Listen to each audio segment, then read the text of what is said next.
नमस्कार दोस्तों, स्वागत है आपका बेस्ट क्लास में। तो आज की वीडियो से हम करने जाएंगे क्लास 11th का अकाउंट्स। और ये अकाउंट्स रहेगा सभी बोर्ड के बच्चों के लिए।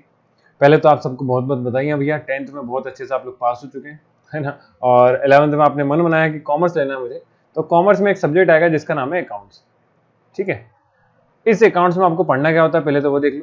जैसे कि मैंने कहा सभी बोर्ड्स के बच्चों के लिए तो कुछ मतलब कॉमन चीज है जो सभी बोर्ड में पढ़ाई जानी है। मतलब कि स्टार्ट जब होगा आपका अकाउंट्स तो आपको कुछ चीजें बेसिक हैं जो हर बोर्ड में पूरे इंडिया में जितने भी बच्चे हैं कोई सी भी किताब हो सभी के लिए यूजफुल होती है। तो ये सभी के काम आने वाला वीडियो है। ठीक है, तो सबसे पहले आपको पढ़ना होता है इंट्रोडक्शन।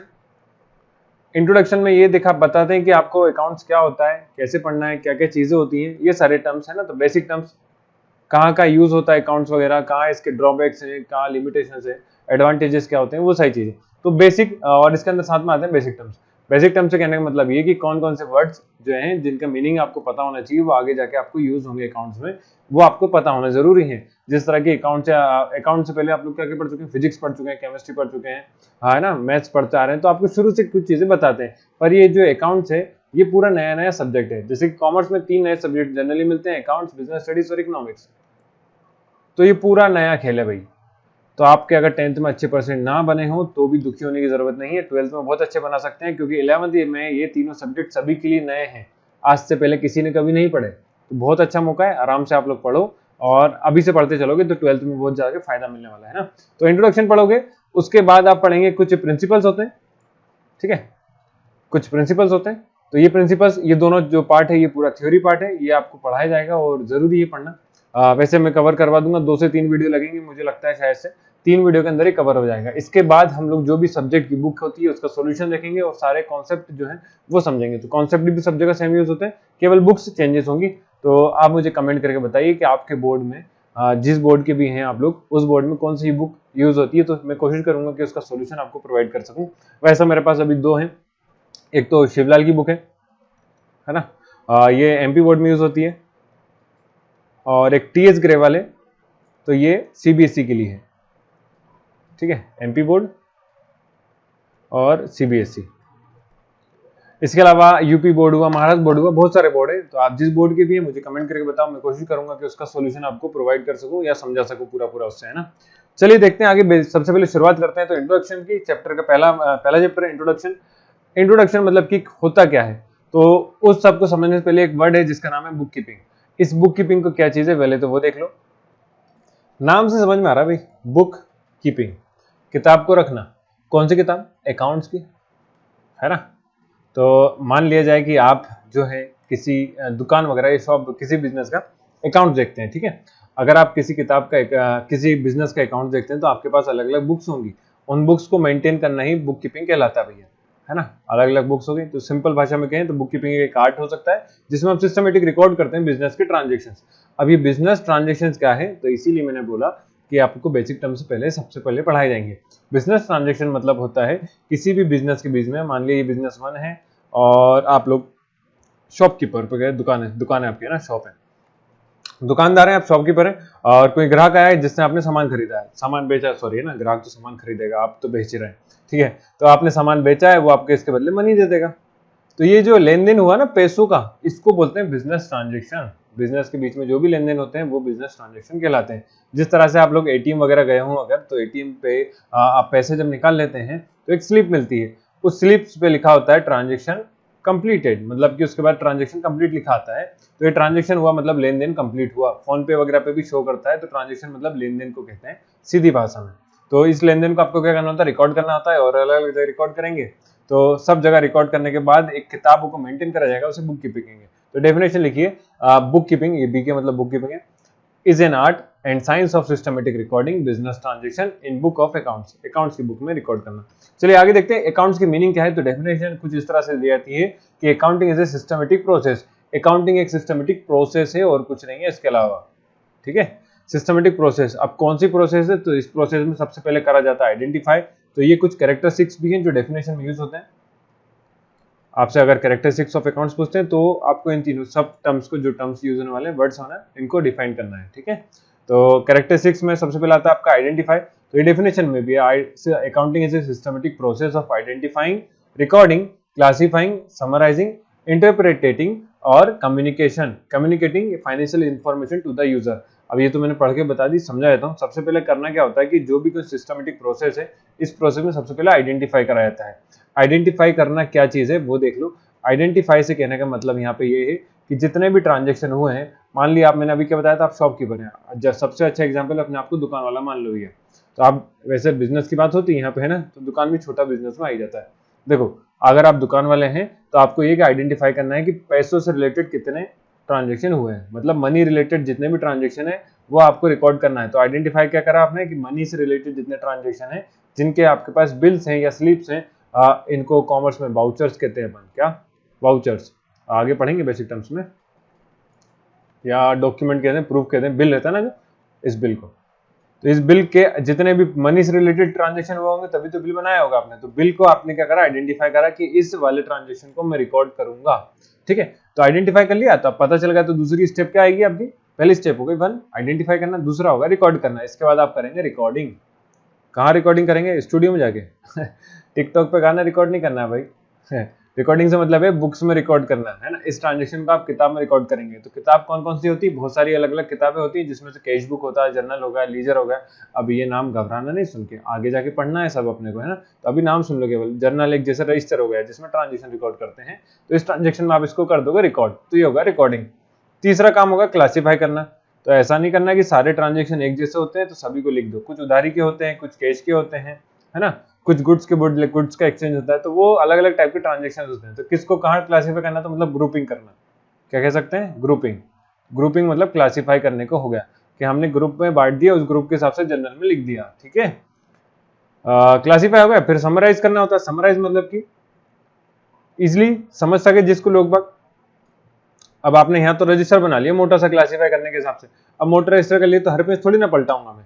तो समराइज से कहने का मतलब आखिरी में पेज पे जाके आप शो कर दो कि यहाँ पे मुझे कितना प्रॉफिट हुआ या कितना लॉस हुआ ओवरऑल, जिससे कि कोई भी कंपनी का जो मैनेजर वगैरह होते हैं कंपनीज में, या यूजर्स हो गए, वो लोग क्या करते हैं, डायरेक्ट उस पेज पे जाएंगे और लास्ट में देख लेंगे कहाँ लिखा है। अच्छा, प्रॉफिट है में है भैया बिजनेस, तो लॉस में चल रहा है भैया बिजनेस। कहाँ से पता चला? समराइज करने से। समराइज करने के बाद होता है इंटरप्रिटेटिंग। तो ये कुछ थोड़ा सा वर्ड से आपको ऐसा लग सकता है अजीब सा, लेकिन बहुत इजी सा है। तो इंटरप्रेटिंग मतलब, या फिर आप एनालाइज कह सकते हैं। क्या कह सकते हैं? एनालिसिस करना। एनालिसिस मतलब कि ये भी जो भी डाटा आपने दिया है ना, समराइज करा था, अब समराइज के बाद आपने देख लिया प्रॉफिट एंड लॉस है, तो अब इसको आप एनालाइज करेंगे कि मेरा बिजनेस अगर लॉस में है तो मैं इसको प्रॉफिट में कैसे लेकर आऊं। दूसरा, अगर बिजनेस प्रॉफिट में है तो और ज्यादा प्रॉफिट कैसे कमाऊं। किसी भी बिजनेस का मेन मुद्दा क्या है? प्रॉफिट ही कमाना है ना। तो ये सब समझ में आ गया, ऐसे कहते हैं इंटरप्रेटिंग। और इसके बाद आता है communication, financial information to the user. मतलब ये इंफॉर्मेशन मैं दूसरे यूजर्स को प्रोवाइड करूंगा। कैसे प्रोवाइड करूंगा? तो इसको मैं पीडीएफ के फॉर्म में बना के नेट पे डाल देता हूँ, वही सब लोग देख लेंगे। कौन कौन देख सकता है? गवर्नमेंट देखती है, बिजनेस ट्रांजेक्शन देखते हैं, बिजनेस पार्टनर्स देख सकते हैं, इन्वेस्टर्स होते हैं कंपनी में, वो देखते हैं।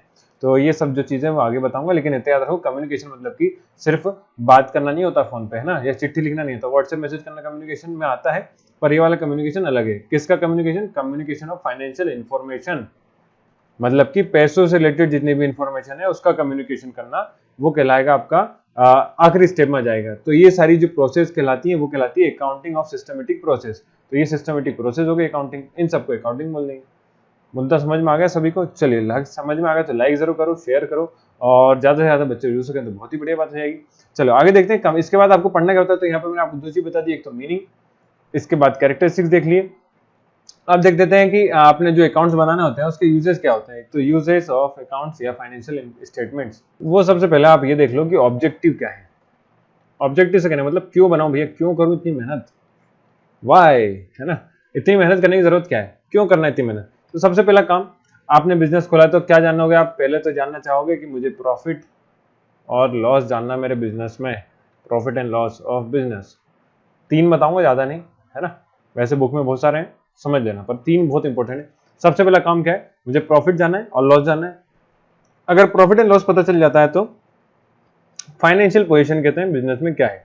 फाइनेंशियल पोजीशन मतलब कि अब ये जो है वो टेक्निकल है, टेक्निकल तो नहीं कह सकते, मतलब थोड़ा सा टर्म्स होते हैं। फाइनेंशियल पोजीशन मतलब कि मेरे का संपत्ति कितनी है ये समझ लो, या मेरे पास लोन कितना है, या लोन्स को यहाँ पे लाइबिलिटीज कहते हैं। वैसे एसेट्स एंड लाइबिलिटीज होता है, assets and liabilities. Assets liability समझ नहीं आता तो अभी आप बाद में समझ में आएगा। वैसे ही समझ लो कि फाइनेंशियल पोजीशन से कहने का मतलब ये कि मेरे पास प्रॉपर्टी कितनी है, कहीं मैंने किराए वगैरह पे ले रखी है या मुझे किसी को कुछ पैसा वैसा देना है, ये सारी जानकारी मुझे किससे पता चल जाती है, फाइनेंशियल पोजीशन से मिल जाती है। तो लायबिलिटीज मतलब उधारी या जो जिम्मेदारी जो होती है ना, उन सबको कहते हैं। तो लोन वगैरह सब इसके अंदर में आते हैं कि आपने कहीं से पैसा वगैरह लिया है तो कितना चुकाना है, तो ये किससे पता चलेगा, फाइनेंशियल पोजीशन से, और ये अकाउंटिंग करने के बाद ही पता चलती है। ठीक है, इसके अलावा तीसरा मुझे सबसे अच्छा बेनिफिट है कि मेरे पास प्रॉपर रिकॉर्डिंग हो जाती है। प्रॉपर रिकॉर्डिंग काय की रिकॉर्डिंग ऑफ फाइनेंशियल डाटा या स्टेटमेंट कह सकते हैं, है ना। प्रॉपर रिकॉर्डिंग ऑफ डाटा कह सकते हैं, जो मेरा बिजनेस में जितनी भी चीजें हुई हैं उनकी मेरे पास क्या हो जाती है, प्रॉपर रिकॉर्डिंग हो जाती है। एक अच्छा खासा बंडल बन जाता है ना, सिस्टमेटिक मैनर में ये कह सकते हैं कि जरूरत पड़ने पे हम उसको यूज कर सकते हैं। मान लो कल के किसी ने केस वगैरह कर दिया तो आपके पास प्रूफ तो है, तो वो आप कहां से प्रूफ कर सकते हो, यहाँ से दे सकते हो। तो तीन तो यही है जो मेन थे। इसके बाद हम इसके एडवांटेज देख लेते हैं। एडवांटेजेस जो है वो सबके लिए अलग अलग है। सबके लिए मतलब जनरली तीन लोग आते हैं। पहला आता है आपका खुद बिजनेस, दूसरा आते हैं आपके गवर्नमेंट, मतलब गवर्नमेंट के लिए कुछ कुछ फायदे हैं उस स्टेटमेंट से, और थर्ड नंबर पे आते हैं इस अकाउंटिंग से करने से एक्सटर्नल यूजर्स हो गए, जो बाहर के लोग हैं।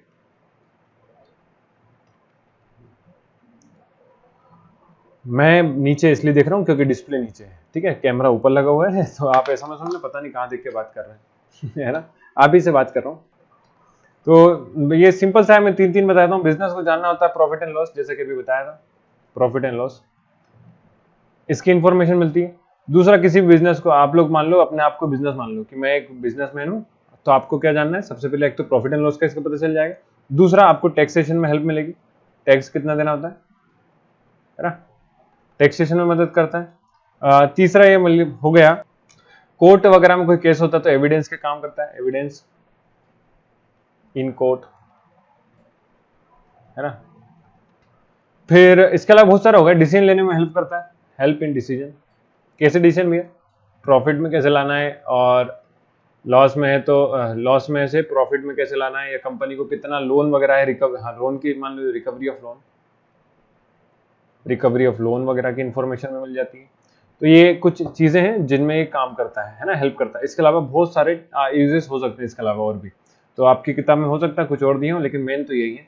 ठीक है, गवर्नमेंट की बात करते हैं, गवर्नमेंट को क्या हेल्प करता है। तो गवर्नमेंट ने सबसे पहला तो काम वही टैक्सेशन, सरकार टैक्स आपके ऊपर कुछ लगाएगी तो उस आधार पर टैक्स आपको देना होता है, प्रूफ है ना। दूसरा, कुछ आपको अंडरटेकिंग होती है कंपनी की, किसके अंडर रखें, कैटेगरी होती है, कैटेगरी के अंडर आपको बांटा जाता है, तो अंडरटेकिंग हो गया। फिर आपको लाइसेंस वगैरह के लिए हेल्प करता है, तो लाइसेंस के लिए भी हेल्प यहां से मिल सकती है। ठीक है, लाइसेंस वगैरह हो गया। प्राइस कंट्रोल में गवर्नमेंट आपको हेल्प करती है। कुछ एक टर्म होता है सब्सिडी, नाम सुना हो शायद से, सब्सिडी। सब्सिडी से कहने का मतलब ये रहता है, सब्सिडी से कहने का मतलब ये रहता है कि गवर्नमेंट कुछ ना कुछ सब्सिडी देती है, मतलब आप गवर्नमेंट से परचेज करो, उसमें से कुछ पैसा सरकार आपको देगी, उसको सब्सिडी कहते हैं। एग्जाम्पल के तौर पे मान लो कि आपने 1 लाख का कोई सी मशीन खरीदी है, 1 लाख की, ठीक है, इस 1 लाख पे सब्सिडी था 30% या 40% मान लेते हैं, 40% सब्सिडी है। ठीक है, तो इस सब्सिडी से कहने का मतलब ये है कि 40% जो है वो आपको सरकार दे देगी और 60% आपको देना, मतलब 60,000 रुपए, 60,000 आपको देना है, 40,000 आपको वापस रिटर्न मिल जाएगा। ठीक है, सब्सिडी के तौर पे, तो ये सब्सिडी हो गया, तो गवर्नमेंट इस आधार पे आपको प्रोवाइड करती है, तो ये सरकार का यूज हो गया। थर्ड आता है एक्सटर्नल यूजर्स के लिए। एक्सटर्नल यूजर मतलब कि कंपनी के इन्वेस्टर वगैरह है, तो इन्वेस्टर कंपनी में देख के पैसा लगाएगा ना भैया। आप अगर इन्वेस्टर हैं तो किसी कंपनी में ये देख के तो पैसा लगाएंगे कि कंपनी प्रॉफिट में है कि लॉस में, तो वो हो गया इन्वेस्टर। तो इन्वेस्टर वो कहां से पता चलेगा, वो आपको अकाउंटिंग के थ्रू पता चलता है, उनके फाइनेंशियल स्टेटमेंट के थ्रू पता चलता है, तो इसलिए वहां पे उन लोग को काम आता है। इसके अलावा कंपनी के एम्प्लॉइज हो गए, वो लोग देख सकते हैं, क्या देखेंगे वो लोग, ये देखेंगे जैसे कि अभी कोविड हो गया, कोविड में क्या हुआ था, कंपनी लॉसेस में आ रही थी, है ना। कोविड केसेस में कंपनी जो है वो लॉसेस में आ रही थी, तो कंपनी लॉस में आ रही थी, तो वहां पे एम्प्लॉइज ने अपनी जो इनकम है वो कम कर दी। क्यों कम करी, क्योंकि उन्हें पता चल गया कंपनी को हैवी लॉस हो रहा है, तो कंपनी सबको पैसा नहीं दे पाएगी। इस कंडीशन पे एम्प्लॉइज ने क्या बोला, जैसे जापान की बात कर रहा हूँ, मुझे इंडिया का आइडिया नहीं है, जापान में एम्प्लॉइज ने बोला कि आप मुझे सैलरी जो भी मेरी बनती है उससे थोड़ी कम दे दो, ताकि सब लोग को सैलरी मिल सके। ठीक है, तो ये होगा एम्प्लॉइज के काम का। तो इन्फॉर्मेशन कहां से मिली, अकाउंटिंग इन्फॉर्मेशन जो मिलती है वो अकाउंट्स के थ्रू मिलेगी, और इसे हम फाइनेंशियल स्टेटमेंट बोलते हैं, इसे हम बोलते हैं फाइनेंशियल स्टेटमेंट। तो उम्मीद करता हूं सभी को यहां तक तो चीजें समझ में आ गई होगी। ठीक है, अब कुछ एडवांटेजेस तो डिसएडवांटेजेस भी होंगे, जिसे लिमिटेशंस कहते हैं।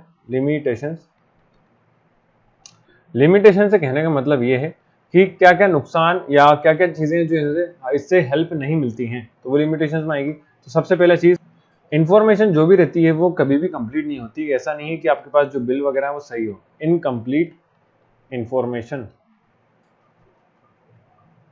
है ना, कंप्लीट इंफॉर्मेशन नहीं होती है हमेशा। तो वहां पे अकाउंट्स में गड़बड़ी होने के चांसेस रहते ही रहते हैं, क्योंकि डाटा है जस्ट और कुछ नहीं।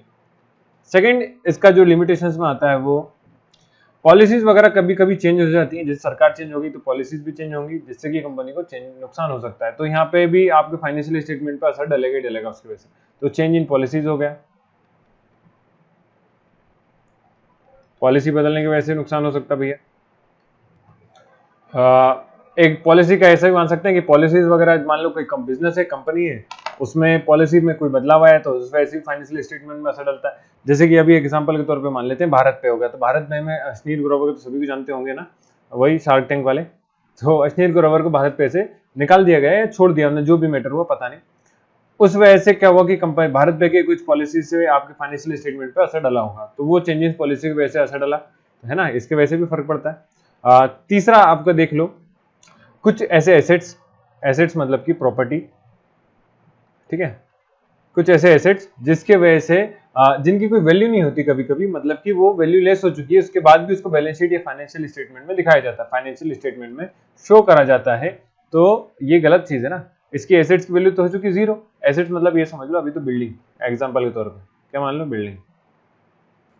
अब बिल्डिंग की कीमत है जो कि पहले 1 लाख थी, अब आज के टाइम पर जर्जर हो चुकी बिल्डिंग, बिल्कुल खराब, कुछ वैल्यू नहीं है उसकी, लेकिन आपने उसको अपने क्या फाइनेंशियल स्टेटमेंट में शो कर रखा है कि मेरे पास 1 लाख की बिल्डिंग तो है भैया, पर उस बिल्डिंग की कीमत तो है नहीं ना, तो ये तो गलत है। तो यहाँ पे कुछ चीजें जो है वो गड़बड़ा जाती हैं। ठीक है, तो जनरली जो 3 ही लिमिटेशन है, इसके अलावा और भी हो सकते हैं जो आपको समझ में आए, आपकी किताब वगैरह में या स्कूल के टीचर जो पढ़ाएंगे आप वो पढ़ लेना, लिख देना, 4 या 5 पॉइंट लिखना होते हैं, 3 मेन तो हैं। ओके, तो आज इतना ही करते हैं। नेक्स्ट वीडियो से हम पढ़ेंगे बेसिक टर्म्स, मतलब आपकी प्रॉपर अकाउंट्स जो है वो चालू होगी ना, बेसिक टर्म्स। ये तो केवल इंट्रोडक्शन टाइप से था, तो बेसिक टर्म्स पढ़ेंगे, उसके बाद एक वीडियो में हम लोग प्रिंसिपल पूरे कर लेंगे, तो इतने में आपका ये जो थ्योरी पार्ट है वो कवर हो जाएगा। उसके बाद हम अकाउंट्स पढ़ना स्टार्ट करेंगे। तो अगर ये दोनों समझ में आ गए तो आपको अकाउंटिंग में बहुत मदद मिलने वाली है। मतलब ये तो बेसिक चीजें आपको पढ़ना ही पढ़ना है, कुछ भी हो जाए किसी भी हाल में, कोई से भी बोर्ड के हो ना। तो अगर मैंने जितना पढ़ाया वो सब समझ में आया तो लाइक जरूर करना, है ना, शेयर करना और सब्सक्राइब करना। इसके अलावा मुझे आप टेलीग्राम पे जुड़ सकते हैं, टेलीग्राम पे मैं आपको लिंक देता हूँ नीचे, उससे टेलीग्राम पे आपको जो भी नोट्स हैं, वीडियो की इन्फॉर्मेशन है वो आपको मिलती रहेगी। ओके, मिलते हैं नेक्स्ट वीडियो में, थैंक यू।